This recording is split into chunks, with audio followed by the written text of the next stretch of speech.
Good morning, dear students. Let's start chapter 4, Human Development.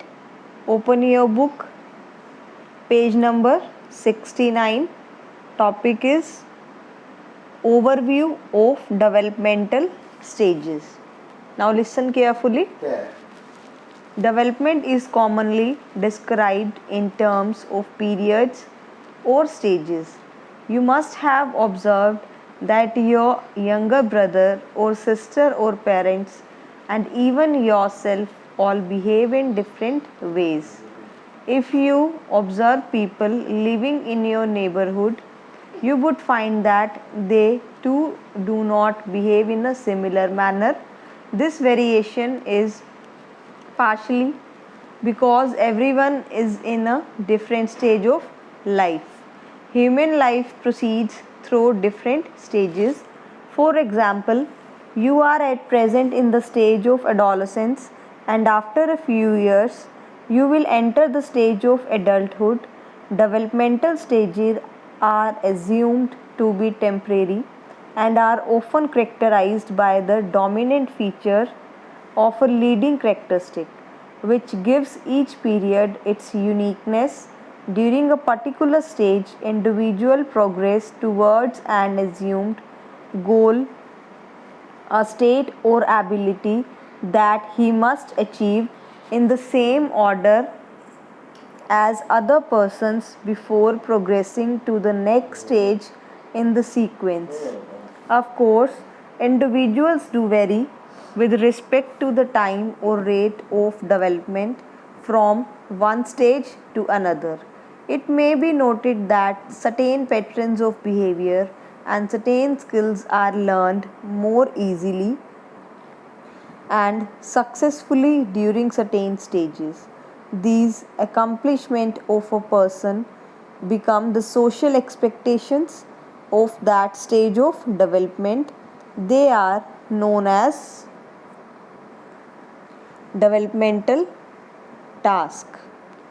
You will read about the different stages of development and their main features. Now बेटा, in this जो अभी हमने stanza read करा, इसमें है कि commonly development क्या है.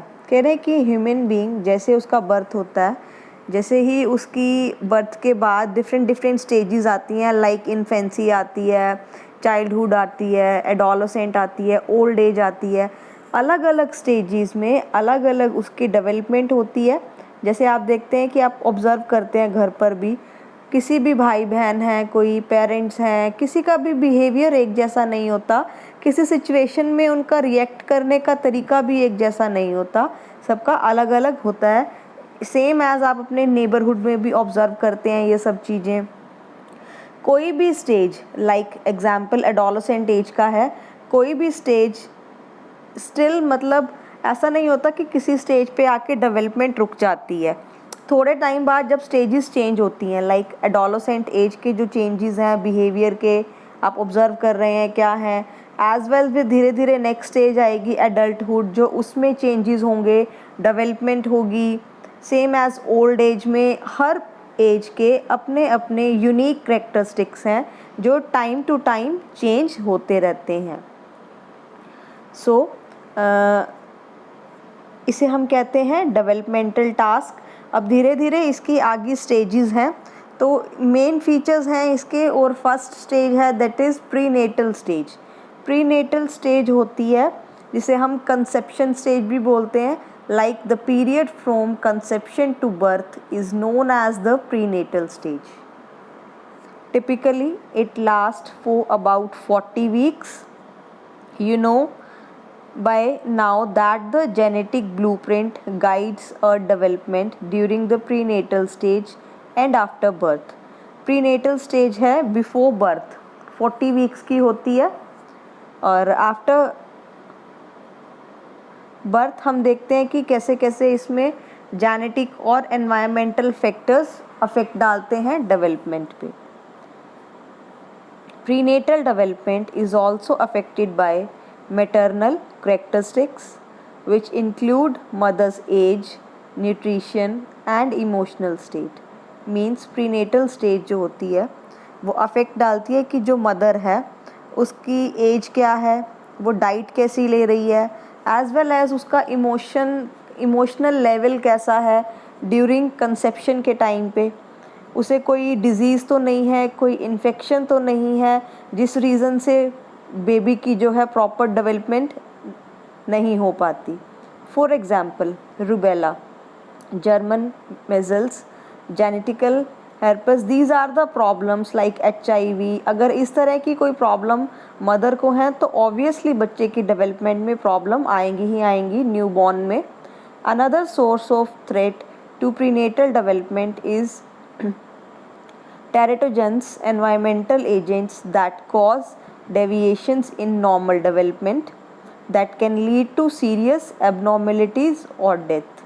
Become teratogens include drugs, infections, radiations, and pollution. Intake of drugs, alcohol, tobacco, etc. by women during pregnancy may have harmful effects on the fetus and increase the frequency of cognitional abnormalities। It means कि abnormalities ये होती हैं कि mind properly develop नहीं हो पाता बच्चे का इन प्रॉब्लम्स की वजह से, such as x rays and certain chemicals near industrial areas.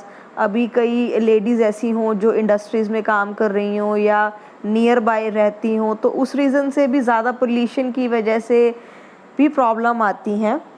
Means environmental pollutants and toxic waste like carbon monoxide, mercury and lead are also sources of danger to the unborn child। तो ये prenatal stage थी, first stage थी कि जैसे ही बच्चे की very first stage होती है ये डेवलपमेंट की, जो कि 40 वीक्स की होती है बिफोर बर्थ की, कि जो मदर है उसका एनवायरनमेंट कैसा है, किस तरीके की डाइट ले रही है, या उसे कोई डिज़ीज़ तो नहीं है, या जो भी उसका एनवायरनमेंट है वो सेफ़ है, पोल्यूटेड एनवायरनमेंट में तो नहीं रह रही है। तो इस तरह की जो भी ये प्रॉब्लम्स होती हैं ये भी बच्चे की डेवलपमेंट पे अफेक्ट डालती हैं। विद दिस आज का टॉपिक कंप्लीट है हमारा। नेक्स्ट हम करेंगे इन्फेंसी। ये आपने खुद रीड करना है, एक बार आपको क्लियर हो जाएगा ये भी बहुत अच्छे से। अगर आपको इस टॉपिक में कोई भी प्रॉब्लम हो तो आप मुझसे एनी टाइम पूछ सकते हैं। Thank you, have a nice day.